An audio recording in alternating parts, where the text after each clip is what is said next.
Patay na.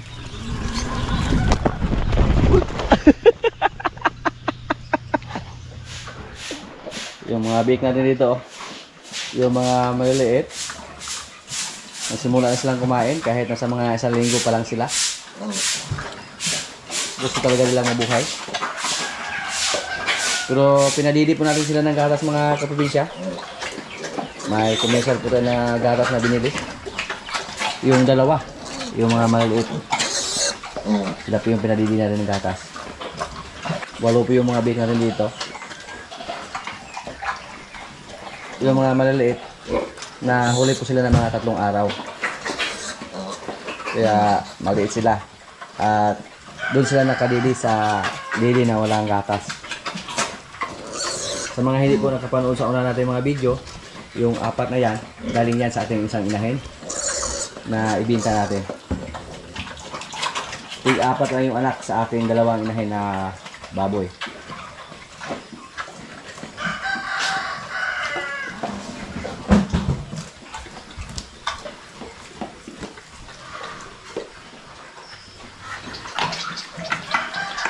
Yung 12 dito, tamad silang kumain ng seeds. Kahit malapit na silang mawalay, umasa pa rin sila sa DD ng kanilang nanay. Ano, matulog lang. At yung isa, bumidi pa rin kahit kumain yung nanay. Pero yung iba dito, nagkain naman sa kanilang nanay.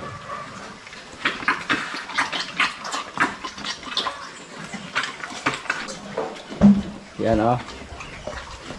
Wow, kulang sa gatas.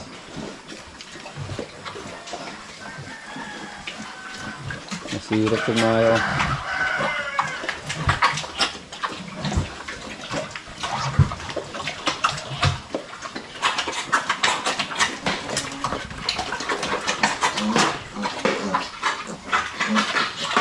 Hindi pa sila masyadong sanay sa bibiron. Pero pag masanay sila,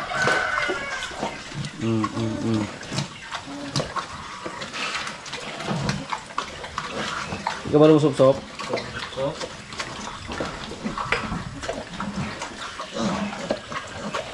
Okay mo ito kung sumundo agi, pero di siya ka ba lumusop-sop?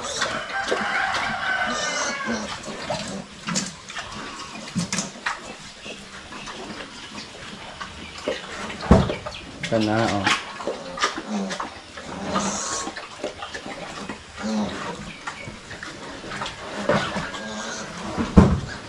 Para makasurvive sila, binilhan na rin ng gatas.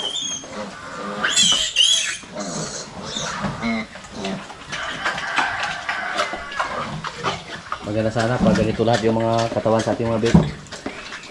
Tapos 10, napakaganda tingnan. At huling araw na po ngayon sa ating inahin dito.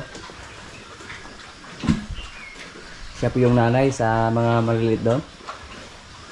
Hinalo natin doon sa kabila para ibinta natin siya. Mga ilang kilo kaya siya mga kaprobinsya. Malaki po yung inahin natin. Tapos mataba.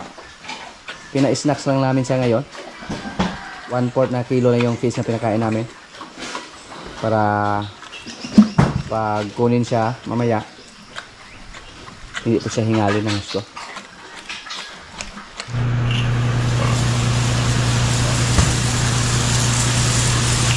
Paliguan natin yung ating mga dumalaga. Naglandi na po sila pero napag-desisyon po natin na paabutin muna natin ng mga 7 buwan. Bata pa sila. Nasa mga 6 na buwan pa lang. At mga 10 araw. Tapos mukhang alanganin kung sakaling mabuntis sila ngayon, kung iiyay natin sila ngayon, alanganin sa panahon. Targetin natin na kung sakaling manganak sila, manganak sila na October, kung sakaling mabuntis, para papalapit na yung December ba. Alanganin pa sila sa edad, batang bata pa, nasa mga 6 na buwan pa lang.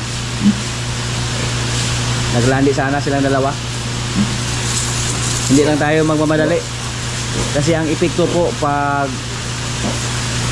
ipa-EI natin sila agad kahit bata pa or pagkasahan natin, napakadali lang tumigil sa pagpanganak yung baboy. Dali ra bang malanday.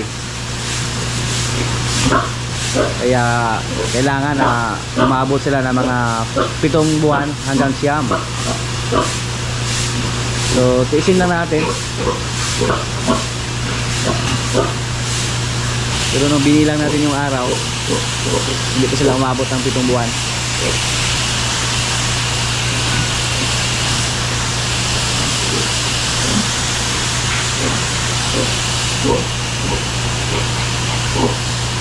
Next month, kung sakaling maglandi ulit sila or ngayong katapusan ng April, pag maglandi sila, pwede na natin lang i-EI. Pwede na natin silang gamitin.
Goodbye po sa ating baboy. Huling araw na niya ngayon mga kaprobinsya. Marami po nagsabi na bigyan natin siya ng chance. Kasi yung dahilan kung bakit 4 lang yung anak niya, dahil daw sa barako na ginamit natin. Pero napagpasyahan po natin na ibinta na siya. Kasi nung una, napakatagal niya naglandi ulit. At ilang beses na po natin sinasabi dito na bigyan natin siya ng chance. Ngayon, mukhang naubos na yung pasensya natin sa kanya. Kasi 4 lang yung anak niya, tapos mga maliliit pa. Wala namang problema kasi may 2 naman tayong gumalaga dyan. Tapos may mga bait pa tayo dito. Pwede tayo magpili ng mga babae dyan para gawin natin inahin. Aliguan natin siya para pag pumunta dito yung komprador, malinis yung baboy natin. At yung isa natin inahin dito mga kaprobinsya, naanak po siya ng 10. Yan, 10 yung kanyang anak. At yung tatay nila, French large white.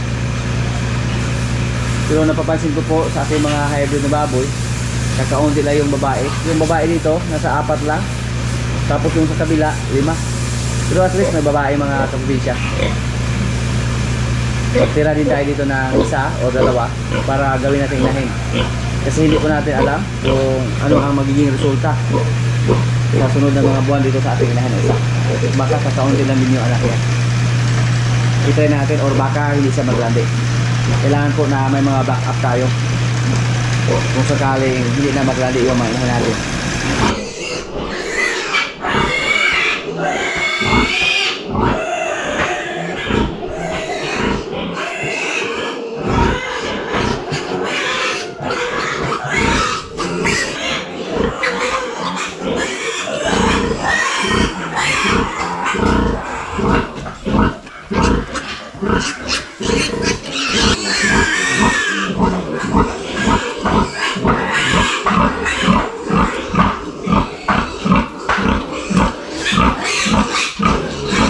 Dito pala sila nakanito mga kaprobinsya. Padili na walang gatas. Kaya maliliit yung 2 nating buo.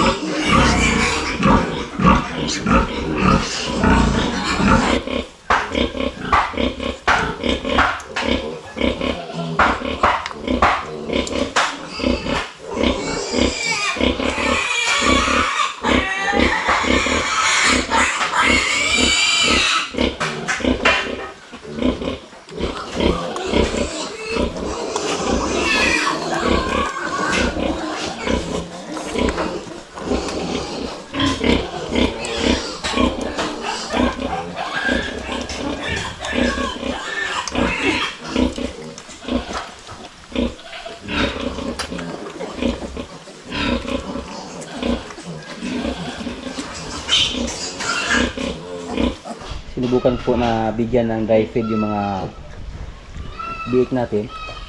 Kumain po sila mga kaprobinsya. Oh. Yan, oh. So ayaw pala nila sa wet feeding, ayaw nila sa basa, gusto nila yung dry.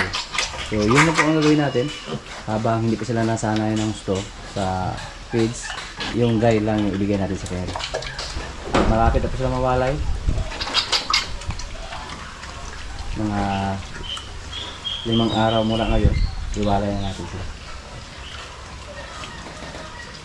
Pero at least nakikita natin na kumain na sila sa feeds na binigay natin na hindi basa. Wala naman daw yung baka natin na si Bitas, tapos matapang pa. Uy, putol.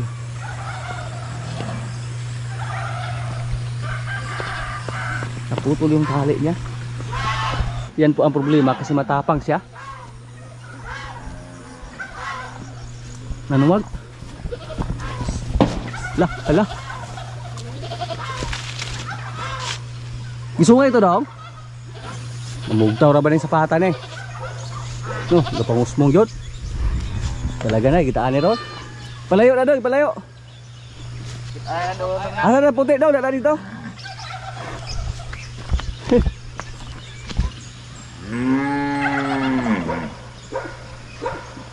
Ay, pag-iisal ito na ang kahapon sa.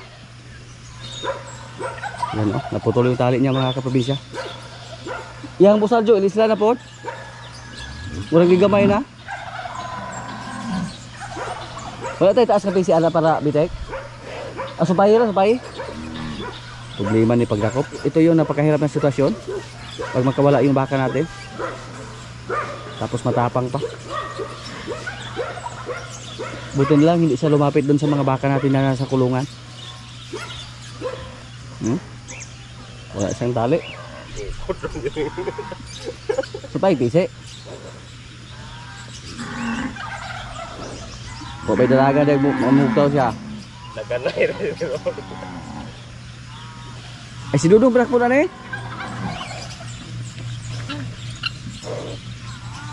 Lala. Tapos lujo. Ay ma oh.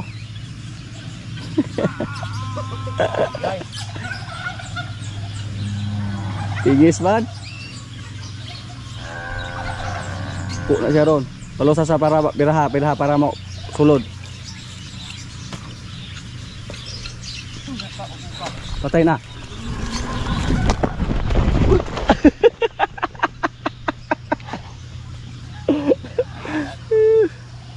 Bitas.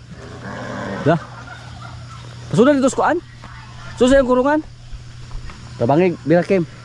Di na nakabuhi. Mahawira na ilong anak dito ron. Ayun na pasunan dito. Yung layat dito skuan niya ay kurungan niya. Inaptik ha? Inaktor yun? Ah, isugan ang bakahaw. Gusto libat ng mata sige. Aso, nagkaputol ni siya ron ng buntag? Ay, ikot nyo nilang paluarin doon. Yung akong trabe ng palo. Oh, yung awais palo? Biyawan kayo, magkahani ka ng ibot at pasok. Gisukay naman nilang kumain rin ako. Kudangan. Shit! Buti lang, hindi siya masyadong wild oh. Pumasok lang siya sa kanyang bahay. Labyog, as puste gyud puste. Palusa sa niyang hikot mo. Isulod sa liog tanan. Ay kumpiyansa ha? Okay. Ka, puro man mo naka-red ron? Ha? Ay may kinana sa diha.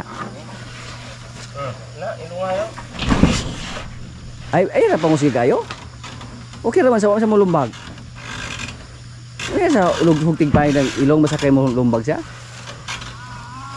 Si Palo isang 2 pisi do. Kung mayroon ka 2 pisi niya. Mabilis lumaki si Bitas ngayon mga kaprobinsya. Yung busal niya masikip na. Kailangan na din palitan. Palagi kami nagpalit ng busal sa kanya. Ay rin pa kasi kayo. I-relax na. Ayan ka mo. Wala man siya mulumbag. Buti na lang nang natalian sa liig mga kaprobinsya. Pumasok lang siya sa kanyang kwarto. Ang problema pag hinahabol tayo. Maldito ni Bitas. nakakatakot na pag siya yung makawala. Lalo na pag lumaki siya ng husto. Katulad ni Pogi. Okay. Kuyaw na. Kaya by December, yan po ang buwan na balak natin na dispatch sa Sibitas. By December po. Hindi pwede pagpatagalin siya natin dito ng husto or palakihin pa natin ng husto. Kasi delikado. Yung kubo nating rabbit dito mga kaprobinsya, oh. Nilagyan po namin ng sahig dito sa ilalim. Para dito po namin ilagay yung ating kambing. Ng mga lalaki. Tapos, yung isang kalapate, nag-itlog siya dyan, oh. Bakit dyan ka pa nag-itlog? Mabulabog ka pag may kambing na dito. Tapos yung bako nila, pinalitan na po ng mga poste. Dinagdagan ng poste yung bako ng ating rabbit. Marami tayong mga lalaking kambing doon. Para maiwasan yung inbreeding, dito natin sila ilagay. I-separate natin sila dito. Yung mga kalapate natin, dumami na sila ng gusto. At kulang na po tayo sa kubo. Kailangan po natin magdagdag ng kubo ng kalapate. Pero hindi muna sa ngayon. At yung rabbit, oh, nakikain sa ating kambing. May mga rabbit pa tayo dito na mga ilang heads lang, pero nasa labas na sila. Nagala-gala. Hindi naman sila hinuli ng mga aso. Pero ngayon lang tayo nakakita ng rabbit na magkikain ng kambing. Yung mga alaga natin pato, oh. Tabo.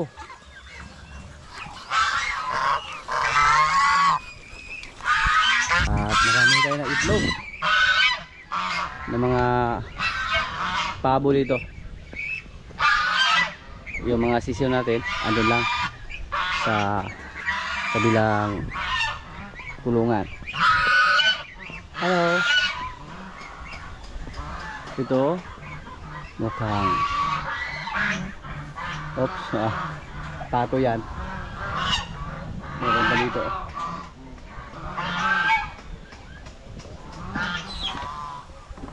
May itlog din na manok. Wala.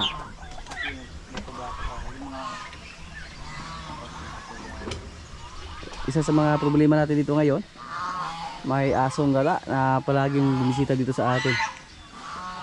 So sa ngayon, habang hindi pa namin itabo yung aso papalayo, hindi muna namin pinalabas palagi yung mga alaga natin dito. Kasi sa mga nakarang araw, ayun sa pag-asa daw. Ito, nagawa sa bato. Sa mga nakarang araw, nabawasan naman yung ating mga alaga dito. Nakakain naman ng aso.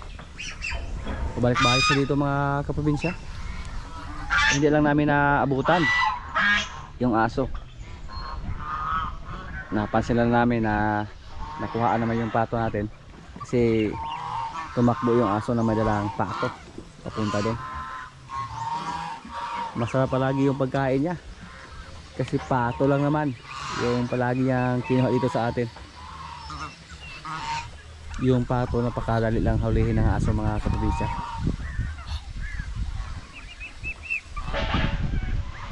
Yung mga kambing na rin, oh, naghihintay pa ng pagkain. Sa mga nakarang video po natin, nagkatay po tayo ng kambing para pang ulam para sa ating mga kasama dito. Hindi pa namin naubos. 8 kilos yung karne mga kaprobinsya. Hindi po yan masyadong maliit. Basta umabot na ang 8 kilo yung ating kambing. Wala namang problema kahit magkatay tayo dito. Kasi kadalasan po sa ating mga kambing dito ngayon, nakasahan na ni George. At isa na lang yung kambing natin na buntis. Yung ating blackhead dyan na walang sungay. Pero hindi po natin alam kung sino yung nakakasa sa kanya. Siguro yung kambing natin na andon, na nilagay natin dyan dati. Yung nakasahan ni George ngayon dito mga kaprobinsya, siguro nasa 12 or 13. Mga anak yan ni George, mga ganda, mga babae. At yung isa natin kambing dito, na 3 yung anak. Kahit native lang yung nanay niya, maliit lang. Pero mga ganda naman yung anak. mga red. At hindi po masyadong payat yung isa. Hello.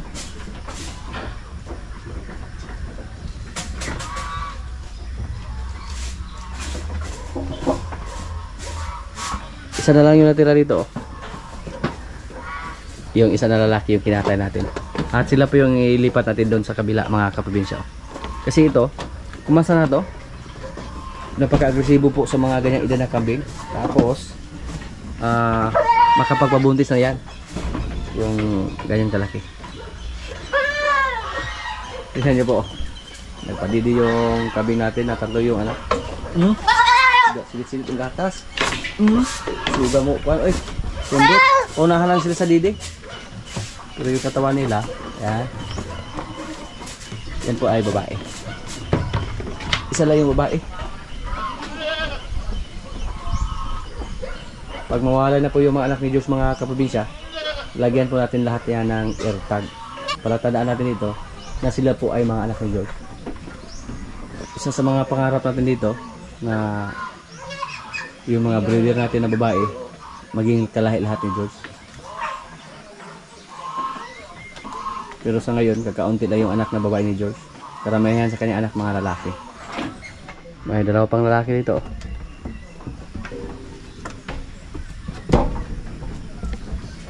Muna yung kalo. Ito lang, konsumuhon. Di ka magpapaklay daw. Saan ang biya? Konsumuhon na siya. Sa kanya na inanak ulit siya. Hello George. Relax lang si George ngayon. Pero pag maamoy niya na may nagrally dito na kambing, napakaingay niya po mga kaprobinsya. Magdamag siyang magingay. Yung isa natin kambing na ibinta na sana natin, nakasahan na rin siya ni George mga kaprobinsya. At malaking kambing din siya. Sana po nabuntis siya. Nanganak siya dati ng 4, pero 2 lang yung nabuhay. Yung isa niyang anak na ibinta natin. Na ayos na po yung puso sa ating kulungan dito. Hindi na po masyadong mauyog. Napaayos na po natin ni Jojo. So ngayon nasa mga 55 heads yung mga kambing natin, kasama yung mga maliliit, kasama yung andon. Kasi nabawasan po sila ng isa, yung kapon, ibininta po natin. Tapos nagkatay tayo kahapon. Lumabas si George, oh.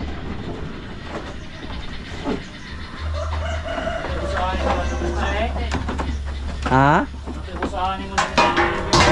Ano naman? Gaoy naman George niya. Pagka-ugma, wala ko nang ipaulag yung isa. Gaoy na juga siya? Gaoy na siya. Di natin mag-plasta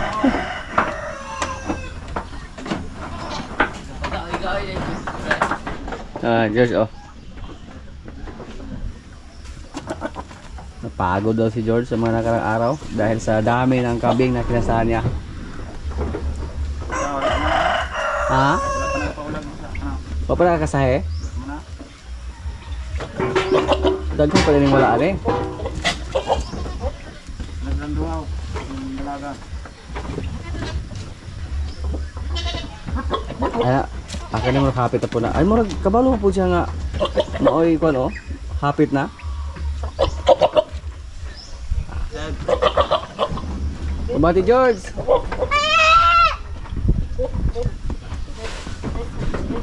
Katingin lang sa kanya yung mga anak niya, oh. Yung isa, oh, agresibo. Oo. Bilas kayo po.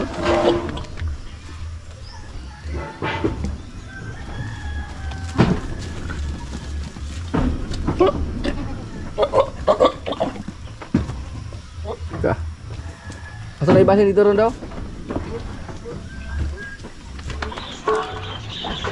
Yung alaga natin yung unggoy, oh. Binalik natin sa kulungan. At bigyan natin ng saging. Yan. Gapan nila, puro isa. Ya, goy. Ano yung goy?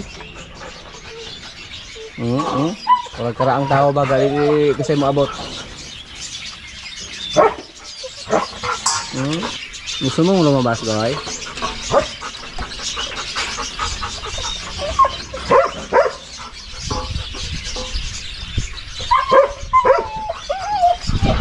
Nagmukbang si Goy-Goy ng saging. Lumiad juga kasi ang paminaw. Ang sarap. Okay. Kabalo yun. Kabalo bagay mo palot. Ayun, palot Goy. Kinapulan man imong kalaki Goy. Dinamak mo na. Nagsilos yung mga aso natin. Kung bakit si Goy-Goy lang yung binigyan natin ng saging.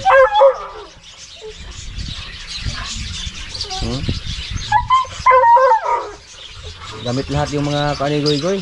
Paa, kamay, ngipin. Hulog ron. Ito ano ba?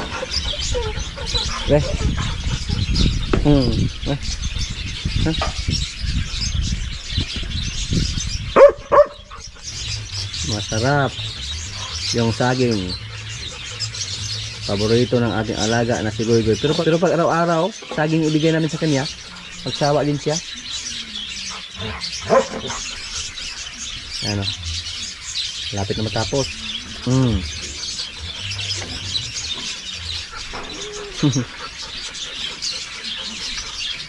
Ubusin mo yan, Goy, ha?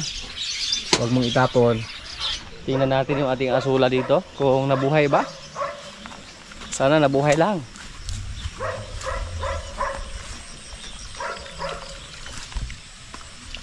Ay. Banyos. Nilagay natin na asula. Namatay. Nanilaw yung kulay nila. Pero may natira pa. Sana maka-recover pa yan. May kulay green pa naman. Hindi naman sila 100% namatay. Malaya. Sayang po pag mamatay yung asula natin. Yan lang po ang pinagtaka natin dito. Dati po napakaganda sa ating asula dito. Sa pan na to mga kaprobinsya. Gwapo kayo ang asula natin. Pero ngayon, yan naman yung resulta. Pati dun sa kabila nating pan, sa may hito pan, nung wala pa tayong hito na nilagay dyan, napakaganda din sa ating asula. Balak po natin harvestin natin yung hito natin dyan para lagyan natin ulit ang asula. Papansin po natin yung asula mga kaprobinsya, parang seasonal. Minsan napakaganda yung resulta at minsan naman bigla lang namatay yung mga asula. Mga kaprobinsya, kailan na po? Yan, yung ulam namin, kambing, may kanin. Lord, maraming salamat sa pagkain. So, kain na.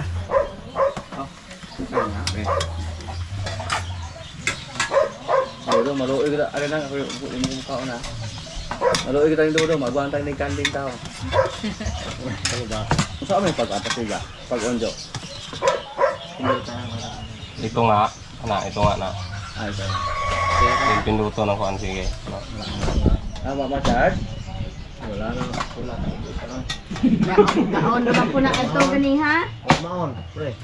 Maon, pre. Abo ko, pre. May burot, kiswito, maling burot.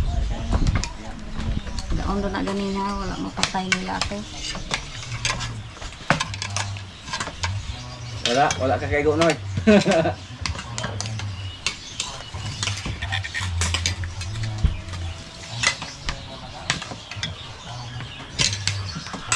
Hindi ata mag-iyaw patolo nga kaya paborito ba naman ng patolo? Ay, oo. Magganyan sa nagkaan. Kambing.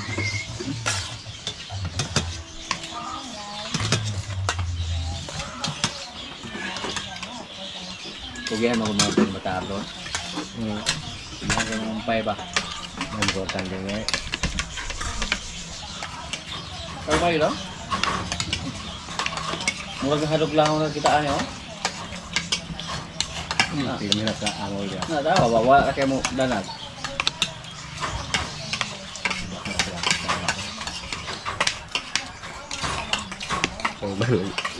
Angol naman sila. May makupas na pero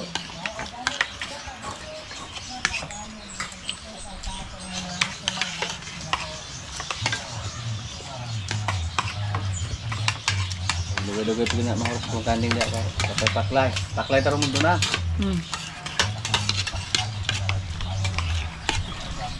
Ningon gamay dahan ge. Kilo siya. Dako yung kadinga gyud. Gamay ra to. Ano na tama? Daron ko. Lahi rin ko yung mga busad. Ako pagdaon ng mga dalawang doon. Ay, ako na magkakang agayo. Kahit kaya nako niya. Beto-beto yung sisma. Iba ba?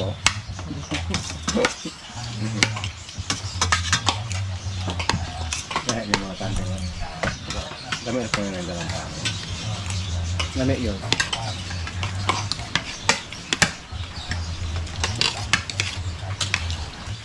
So, doon sa sulod. Kamalim ko. Ang Berlin nito. Ang kaon na ito. Saan magkuhan niyo sa kaon niyo na ano guys? Yan lang muna mga kaganapan dito sa amin mga kaprobinsya. At maraming salamat po sa palagi niyong pagsubaybay sa aming mga video. Maraming salamat din sa ating mga sanad viewers, sa mga kaibigan natin na nasa bansa na palagi nanonood, sa mga palagi nag-comment, sa mga likers. Maraming salamat po. Shoutout muna sa ating mga kaibigan dyan. Shoutout kay Lisa Bandoy Tubusa, watching from Italy.